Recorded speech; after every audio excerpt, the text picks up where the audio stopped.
Tonight's top story, President Barack Obama wants to close down Gitmo and house dangerous terrorists right here on U.S. soil. Curious if you support closing down Gitmo or not. Good evening and welcome to 630 Point of View. I'm Chris Berg.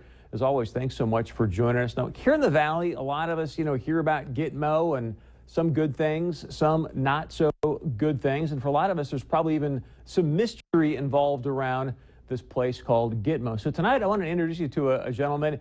He teaches a military law class up at UND. He's also a local attorney up in Grand Forks. But here's the key thing. He spent 8 years at Gitmo himself. He was on the review boards that reviewed some of these detainees. He also presided over the review boards that were going over these terrorists as well. And also he had some of the highest clearance in the government to know all about these people that are being housed at Gitmo. Bottom line, he pretty much knows everything someone could know about these people that are there, and he joins us tonight via Skype from Grand Forks. Ward Johnson. Mr. Johnson, thanks so much for joining us. I did my best there to give you a little bit of an intro and context of your expertise in this arena, but you and I spent some time chatting on the phone. If you wouldn't mind helping fill in some of those blanks there and help people understand just how much you know about these people that are being housed down at Gitmo. Sure, Chris. Thanks for having me. I started my service down in Guantanamo Bay in the summer of 2005, originally going down there to be an intelligence officer and then sit on the administrative review boards. I did that for approximately 1 year and then was brought up to Washington, D.C. by the Secretary of the Navy, who oversaw that operation, obviously being at Guantanamo Bay. And I was asked then to be the senior colonel in charge of putting together the prosecution cases of the 14 high-value detainees that are still being held down there. But in the interim, I conducted hundreds of administrative review boards and combatant status review tribunals, where I was sitting, 8 feet from the detainees, and they were stating their cases with the assistance of assisting military officers, convincing either the tribunal members that they weren't unlawful enemy combatants or the administrative review board members that they should no longer be classified as unlawful enemy combatants.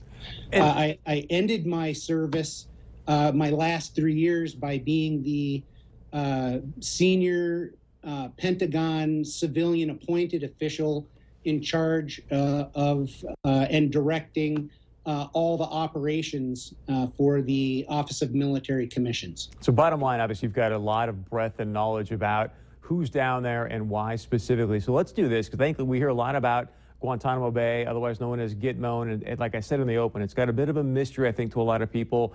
At the end of the day, let's take this to people's dinner table tonight that are watching this show. Why should people of North Dakota and Minnesota care if we release some of these prisoners or not out of Gitmo? Well, I think the first thing to keep in mind is they've got to go somewhere. It's my opinion, having reviewed every file of every detained person at Guantanamo Bay, that any community that ends up with the mission of detaining these persons until cessation of hostilities, which would be in accordance with the Geneva Conventions, in my opinion, is going to get a gigantic target painted on that community. One of the first jobs that I was assigned when I was hired as a director at the Office of Military Commissions was to come up with a plan to move the Office of Military Commissions operations for conducting the war crimes trials or military commissions from Guantanamo Bay to Thompson, Illinois. Had many meetings, spent much time, many personnel traveling back and forth to Northcom in Colorado, Thompson, Illinois.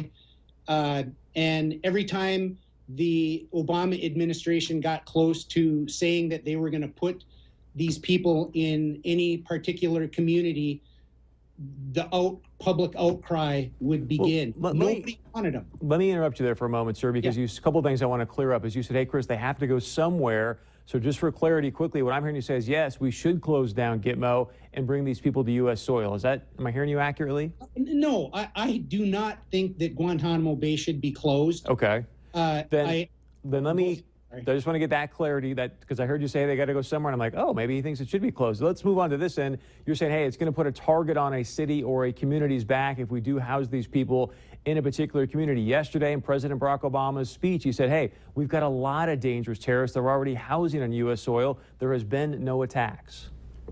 I would say that those dangerous terrorists were all found to be criminals in Article 3 federal courts, prosecuted, convicted, and yes, held at the Supermax in Colorado and other places. They're not war criminals, however. These people are not U.S. citizens.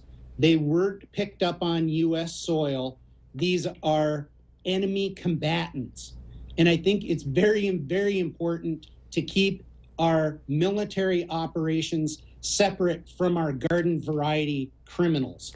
Yeah, we catch them here and they're U.S. citizens. They belong in Article 3 courts and then our federal prison system. Let's move on to some things fairly quickly if we can, sir, just for time's sake. First question is the single most important thing we should know about these people being detained in Gitmo is what? They are extremely dedicated, radical Islamofascists who have been born and bred and have lived their entire lives to introduce the world to Sharia. So what I'm hearing you say, sir, and correct me if I'm wrong, we bring them on U.S. soil. You look what happened to Malcolm X. He was radicalized in jail. There's a chance that these people could radicalize people in jail, get released, and do who knows what. Yes? I suspect that something like that could happen. I want to move on to some sound bites from yesterday, sir, and give you a chance to respond. I know we're moving along quickly here, but I just, for sake of time, would definitely have you back. But a couple things. President Barack Obama talked about national security and how having Gitmo hinders our national security. I'm going to play this clip for you and give you a chance to respond. For many years, it's been clear that the detention facility at Guantanamo Bay does not advance our national security. It undermines it. This is not just my opinion. This is the opinion of experts. This is the opinion of many in our military. It's counterproductive to our fight against terrorists because they use it as propaganda in their efforts to recruit. It undermines our national security, and they use it as propaganda. You say? I couldn't disagree more. And I would point out that 9/11 happened before Guantanamo Bay, the Bali nightclub bombing, the East African embassy bombings, the first attack on the World Trade Center, the East Coast sleeper cell. All this stuff happened before Guantanamo Bay. And I just think that it's absolutely ridiculous that someone would put forward the proposition that changing the zip code of where we house these people is going to make our enemies love us. All right. That's ridiculous. Another clip from President Barack Obama's speech yesterday talked about how it's having a negative impact on some of our allies, and it doesn't uphold the values of America. Guantanamo harms our partnerships with allies and other countries whose cooperation we need against terrorism. When I talk to other world leaders, they bring up the fact that Guantanamo is not resolved. Moreover, keeping this facility open is contrary to our values. It undermines our standing in the world. It is viewed as a stain on our broader record of upholding the highest standards of rule of law. Sir, world leaders, our allies are asking, hey, why is Gitmo still open? And it's a stain on America. You say? I sincerely doubt the veracity of that statement. Having spent 8 years in the detainee operations, detainee affairs, I don't think I even once talked to a foreign delegation that did not wholeheartedly agree with us in what we were doing at Guantanamo Bay.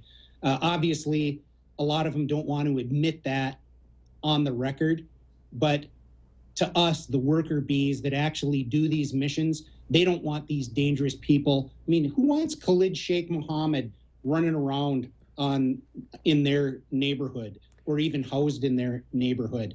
As to the legality and the ethical nature, Guantanamo Bay is run in accordance with the Geneva Convention.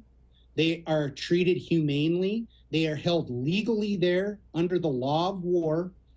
All of those detainees there have received Article 5 Geneva Convention detention hearings. In addition, have received a review tribunal of that hearing, and then are on an annual basis reviewed for any change of circumstances. And the entire time that I was involved, we were always digging into the details to try to make sure that nobody stayed in Guantanamo Bay that didn't absolutely have to be there. Mr. Johnson, I got 60 seconds left, so I do want to play one more clip for you and give you a quick chance to respond. But this is President Barack Obama addressing the cost of Gitmo. It drains military resources.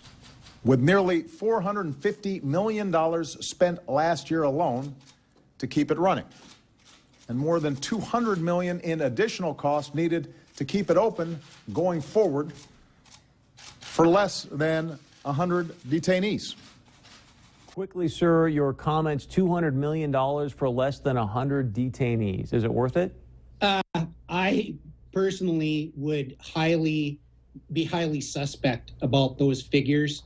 I can tell you this, anywhere those people go, they cannot be housed with federal criminal inmates. It's a violation of the law of war. That's a fact. So anywhere they go, they are going to have to be detained by U.S. military personnel. Last time I checked, an E-5 guard cost the same amount to put them in Germany, Guantanamo Bay, or River City, North Dakota.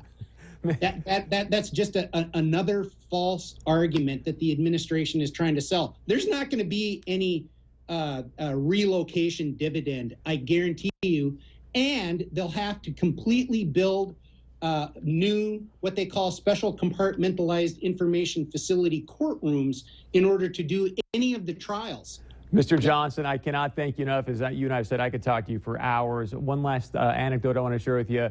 Mr. Johnson met some of the people that were swapped for Bo Bergdahl, and one of them said to him, I will take out you and your family, just to give you an idea about what these people's mindset are. Mr. Johnson, we look forward to having you back, and thank you so much for your time, sir.